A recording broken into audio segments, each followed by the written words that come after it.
Kolkata RG Kar medical college ആശുപത്രിയിൽ യുവ ഡോക്ടറെ ബലാത്സംഗം ചെയ്ത് കൊലപ്പെടുത്തിയ സംഭവം നടന്നയുടനെ പ്രിൻസിപ്പൽ സന്ദീപ് ഘോഷ് രാജിവെച്ചതെന്തിന്?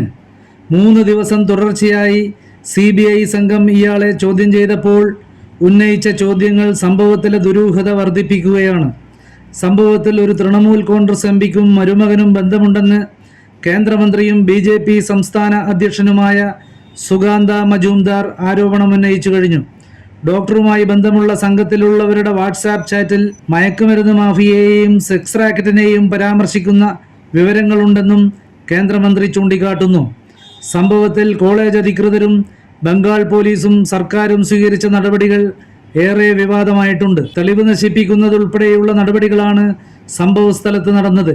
സംഭവത്തിൽ ബംഗാൾ സർക്കാരിനെയും അധികൃതരെയും രൂക്ഷമായാണ് കൽക്കട്ട ഹൈക്കോടതി വിമർശിച്ചത്. കഴിഞ്ഞ 3 ദിവസമായി CBI മുൻ പ്രിൻസിപ്പലിനെ അർദ്ധരാത്രി വരെ ചോദ്യം ചെയ്തിട്ടും തൃപ്തികരമായ മറുപടി നൽകാൻ സന്ദീപ് ഘോഷിന് കഴിഞ്ഞിട്ടില്ലെന്ന് CBI വ്യക്തമാക്കുന്നു.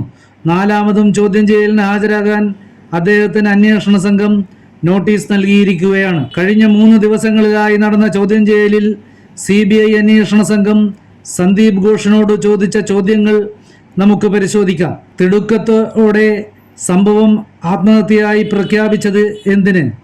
ഡോക്ടറായ നിങ്ങൾ കുറ്റകൃത്യം നടന്ന സ്ഥലം സുരക്ഷിതമായി സൂക്ഷിക്കാതിരുന്നത് എന്തുകൊണ്ട്? ഒരു വസ്തുതയുമില്ലാത്ത തെറ്റായ വിവരങ്ങൾ ആരുടെ ഉപദേശപ്രകാരമാണ് നിങ്ങൾ കൊല്ലപ്പെട്ട ഡോക്ടറുടെ കുടുംബത്തിന് നൽകിയത്? കുറ്റകൃത്യം നടന്ന സ്ഥലത്തെ തെളിവുകൾ നശിപ്പിക്കുന്നത് കുറ്റകരമാണെന്ന് നന്നായി അറിയുന്ന നിങ്ങൾ അന്വേഷണം പൂർത്തിയാകുന്നതുവരെ ഈ സ്ഥലം സുരക്ഷിതമായി സൂക്ഷിക്കാതിരുന്നത് എന്തുകൊണ്ടാണ്? സംഭവത്തെക്കുറിച്ച് ഡോക്ടറുടെ വീട്ടുകാരെ വിവരമറിയിക്കാൻ മണിക്കൂറുകൾ എടുത്തത് എന്തിന്? സംഭവം അറിഞ്ഞെത്തിയ വീട്ടുകാരെ ഡോക്ടറുടെ മൃതദേഹം കാണിക്കാൻ വൈകിയത് എന്തുകൊണ്ടാണ്? ആശുപത്രിയിലെ സുരക്ഷാ ക്രമീകരണങ്ങൾ എന്തൊക്കെയാണ്? എല്ലാറ്റിനുമുപരിയായി സംഭവം നടന്നയുടനെ പ്രിൻസിപ്പൽ സ്ഥാനം രാജിവെച്ചതിൻ്റെ പിന്നിലെ കാരണം എന്താണ്? ഈ ചോദ്യങ്ങൾക്കൊന്നും വ്യക്തമായ ഉത്തരം നൽകാത്തത് സംഭവത്തിന് പിന്നിൽ പലരുമുണ്ടെന്ന ഡോക്ടറുടെ മാതാപിതാക്കളുടെ ആരോപണം ശരിവെക്കുകയാണ്.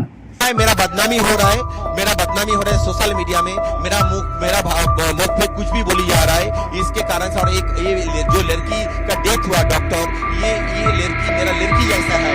एक पेरेंट्स होने का नाते मैं रेजिग्नेशन देना सोचता हूँ. इसलिए